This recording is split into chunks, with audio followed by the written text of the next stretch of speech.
Hey everybody, welcome to the Art of Reading Smoke with Phil Jost. I'm Phil Jost. Let's get started. Hey, let's start by having you like and subscribe. Thanks for supporting the YouTube page, and I appreciate you being here. Hey, we're going to be in Newtown today. This is in the middle of this video, and we're going to talk about what our expectations are, and they actually have a change in strategy in this fire while we're watching it, right? So what we want to do is make sure part of the reading smoke process, right, is you take the inventory of volume, velocity, density, color. You know, how's that working for the box to understand where the fire is now, where it's going, and then a critical piece of that is how long it's going to take to get there, right? So there's this built-in piece of the reading smoke puzzle, which is having an expectation of what should happen. Okay, so we're going to watch in here. We're going to see there's firefighter right here, right? So working fire up here. We're going to see really pretty quickly they're going to vent here, right? We're going to go lots of turbulent, thick black smoke. We should expect with that sort of velocity and density the relatively quick transition to flame. Remember, density is going to predict flame in the future. In fact, we get that here. Both these windows are probably from the same interior space, right? So there's always a component of building construction, everything we do, and these are both 100% exhaust, really clear at the front door. These other windows on floor 2 are also black, so probably we can understand the ventilation flow path is in this front door, up the stairs, and then into this room. Now, when we're adding ventilation to the mix, remember when we're talking about smoke, it's right temperature, right mix, right? So if we're adding air to the mix, which we do by adding ventilation, intrinsically we should have an expectation that there's going to be water applied relatively quickly.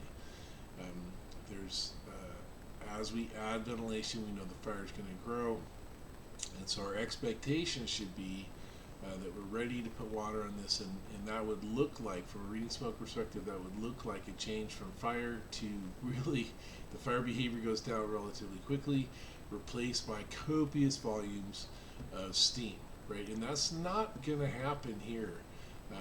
There's a period of time here where they're waiting for that to happen, but it doesn't happen, and this is right when they're experiencing a change in strategy relatively quickly. We're going to see people coming out the front door, bringing their lines with them, and then they're going to start with an exterior off-plane attack once they're outside the building, right?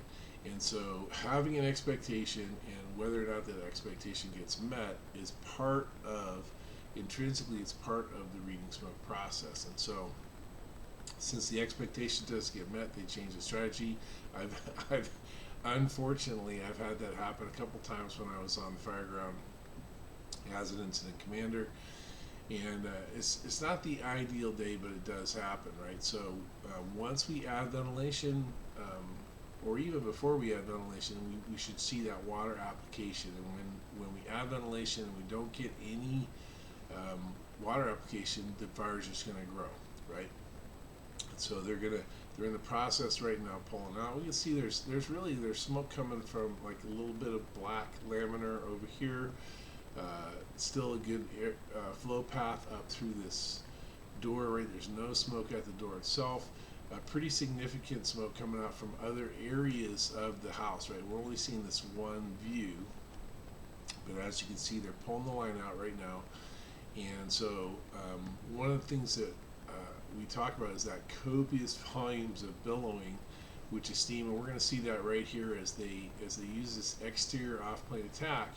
We're going to get just massive quantities because of the heat that's in that space, massive quantities of steam. Now this steam is still going to be lower temperature than the exhaust gases were from the fire, right? So even though there's an increase in volume here, the temperature is way down. And we're going to see relatively quickly with, obviously copious amounts of water being applied now, and we're going to see a pretty significant change in the overall. And they end up going back into the offensive mode. Now, when I first looked at this video, if you go right up front, they talk about it. The firefighters on scene talk about it being a basement fire, and with a balloon construction house, it's not uncommon for basement fires to extend either to the attic or to floor 2. We can see the off-plane attacks working in that room, right? That copious volumes of steam has shut down somewhat, right? So just a moderate amount of steam in here. And if we see the other areas, it's hard to see because the video moves around a lot, but if you watch it a couple of times, you'll see that some of these other areas, like right over there, that went from being black to being more of a light gray white, right? Which is what we would expect with water application.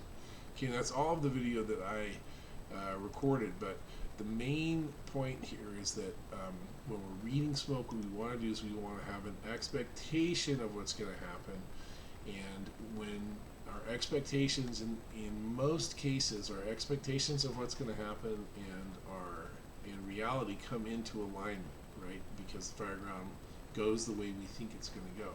This is just a case where the expectation that there's going to be water application, right? We add ventilation, our expectation should be water application relatively quickly after that, and that time frame sort of depends, it's incident specific and somewhat agency specific. But if we're not getting water application, or we're not getting effective water application in that time frame, we have to understand that reality and our expectations are out of alignment, and then we need to figure out what's going on. Sometimes, like in this case, that means a change in strategy. Okay, so that's our reading smoke for this week. As always, the link to the original video is in the post here, and thanks to you for being part of the Reading Smoke Nation, and thanks for helping to spread the word about volume, velocity, density, color.